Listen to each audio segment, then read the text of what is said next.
علامہ مولانا حبیب اللہ اویسی صاحب آف ٹوبہ،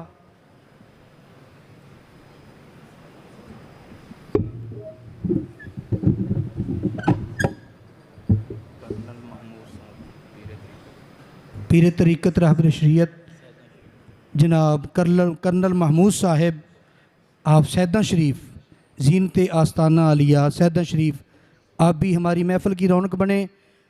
میں تمام جامعہ کی طرف سے آپ کو خوش آمدید کہتا ہوں۔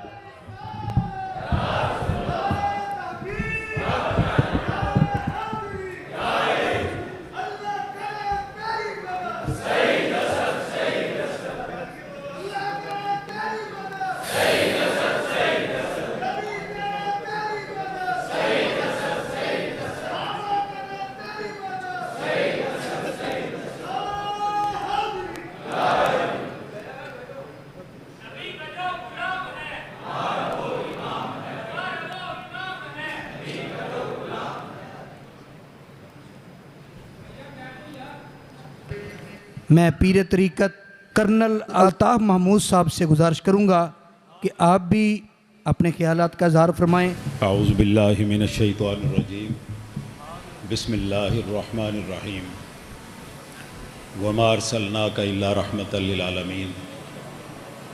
میرے نہایت ہی واجب الاحترام جناب سید احمد اسد صاحب، جناب غلام رسول قاسمی صاحب اور دیگر مشائخ و علماء کرام اور میرے سامعین کرام، السلام علیکم ورحمۃ اللہ وبرکاتہ۔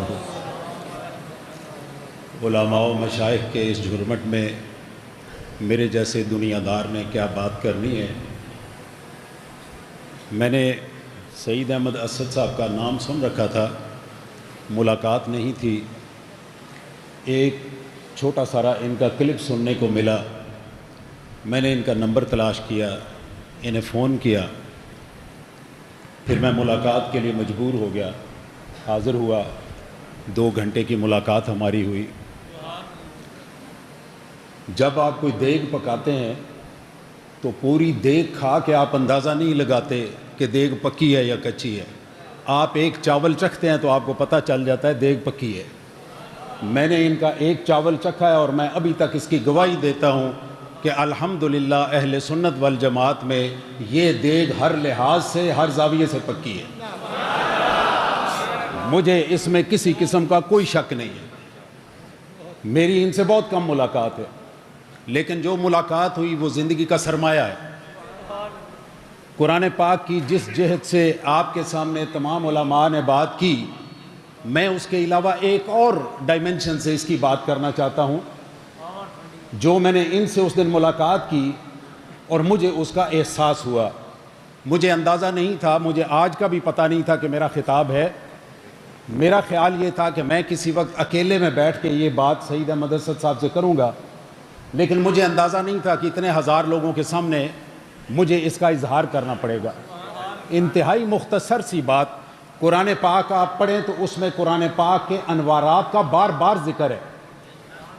جس جگہ پہ کفر کی تاریکی کا ذکر ہے اس کے ساتھ ساتھ قرآن پاک کے انوارات کا ذکر ہے۔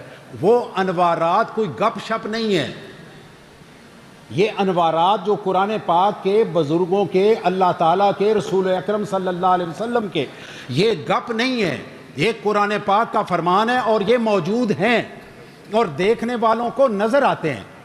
میں اس کا ایک واقعہ آپ کے سامنے عرض کرتا ہوں۔ میرے دادا صاحب جو کہ ریاست رامپور کے ڈپٹی چیف جسٹس رہے 10 سال تک، وہ حنفی فقہ میں ایک بہت بڑا مقام رکھتے تھے۔ ان کی کتاب ہے ذکر خیر، میں نے اس پیش کی ہے، آپ پڑھ بھی رہے ہیں۔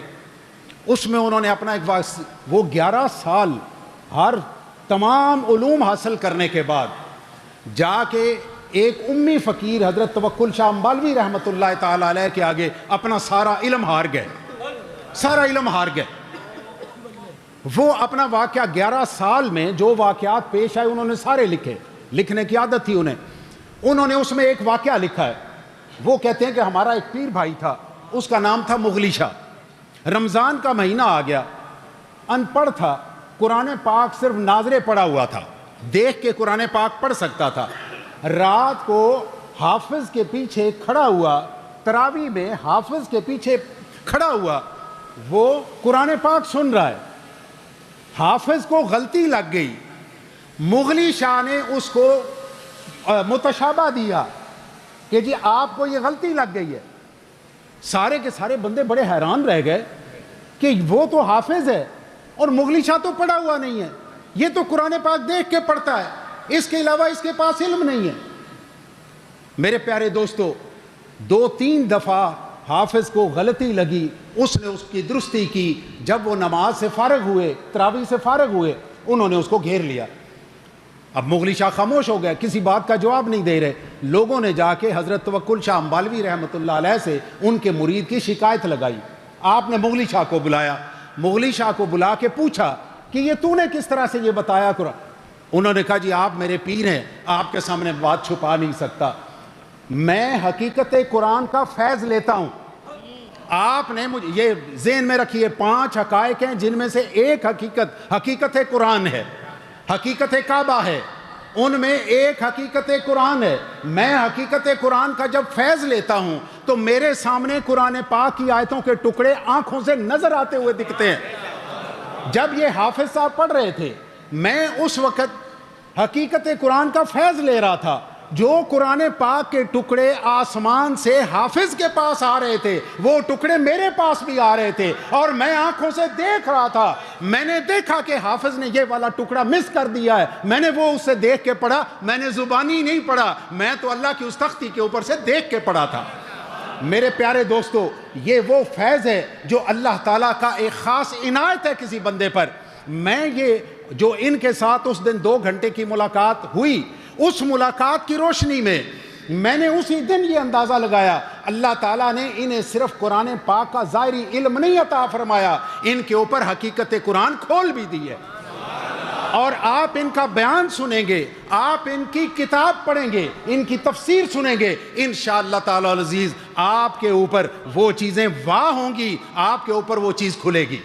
آخری چیز، ہمارے معاشرے میں آج مایوسی بہت ہے، میں اس مایوسی کے اوپر ایک آپ سے بات کروں۔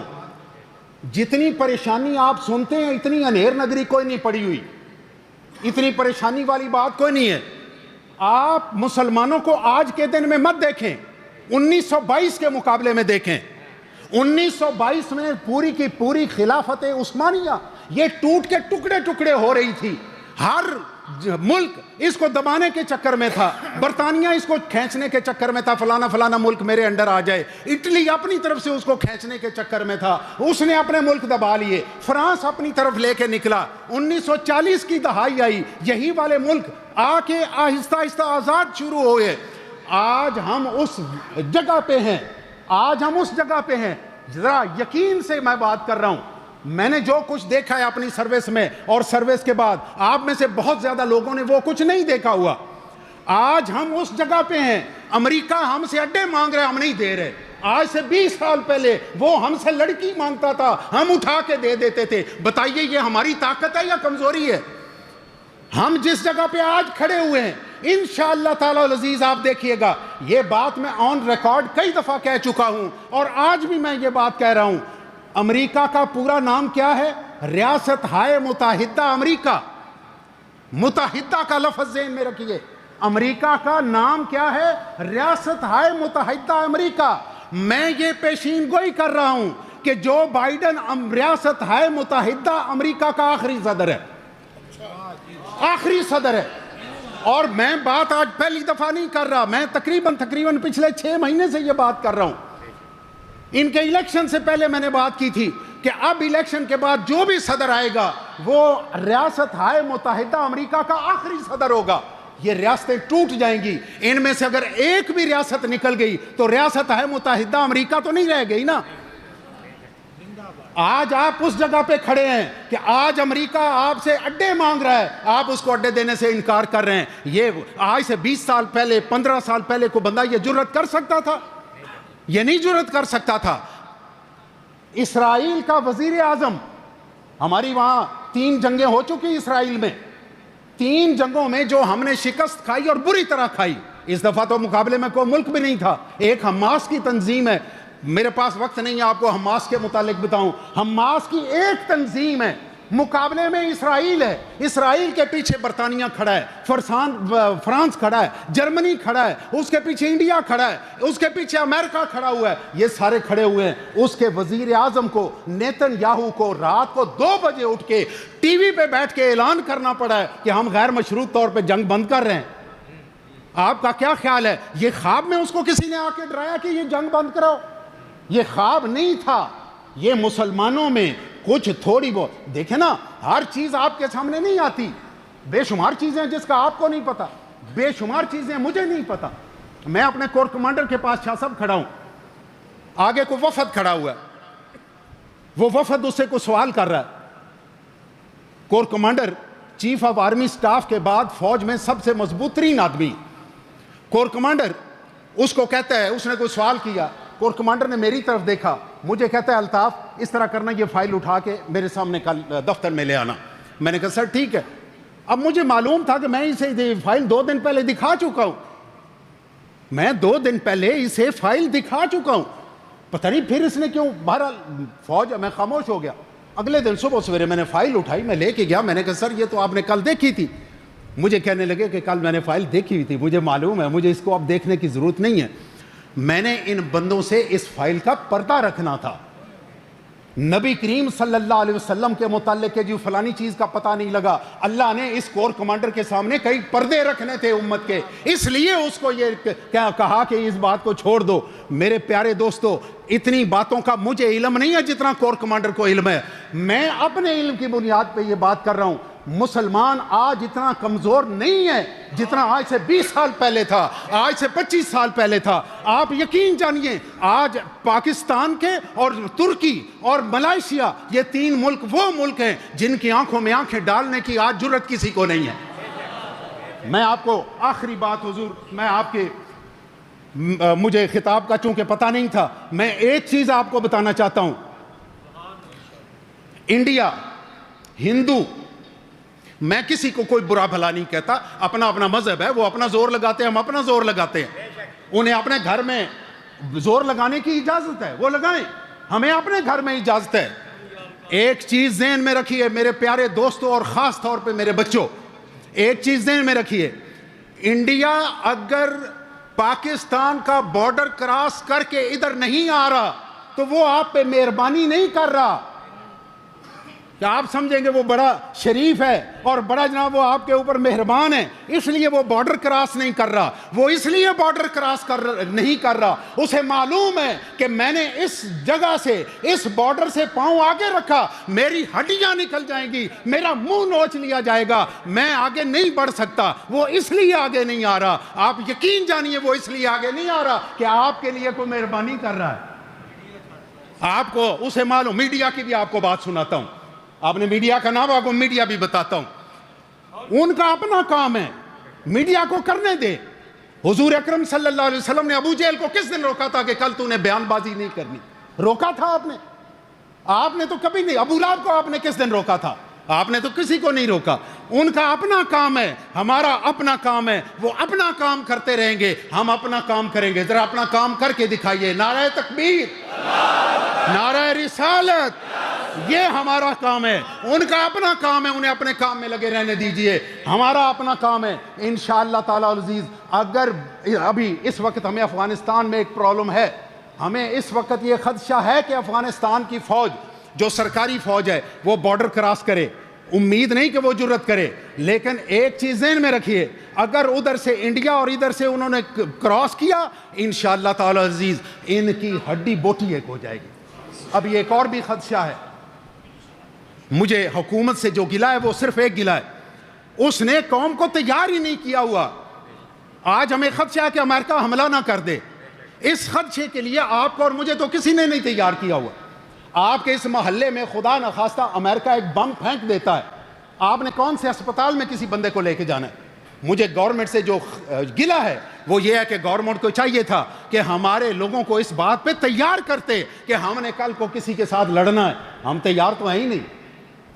فوج تیار ہے, فوج یہاں پہ بم گرے گا, فوج کہاں سے آ کے آپ کو سنبھالے گی؟ آپ نے اپنے آپ کو خود سنبھالنا ہے. اور اس کی تربیت کس نے دینی ہے؟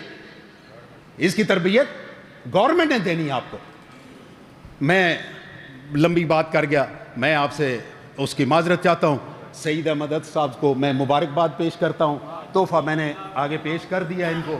میں نے مہر نبوت وہ اپنے سلسلے کا سلوگن رکھا ہے, تو وہی میں نے ان کی خدمت میں پیش کیا ہے. اور میری دعا ہے کہ اللہ تعالیٰ نے انہیں جس طرح ظاہری علوم سے نوازا, باطنی علوم سے نوازا, اللہ تعالیٰ ان کے سینے سے وہ نہریں جاری کرے جس میں سے آپ کے اور میرے جیسے پیاسے ہمیشہ سیراب ہوتے رہیں.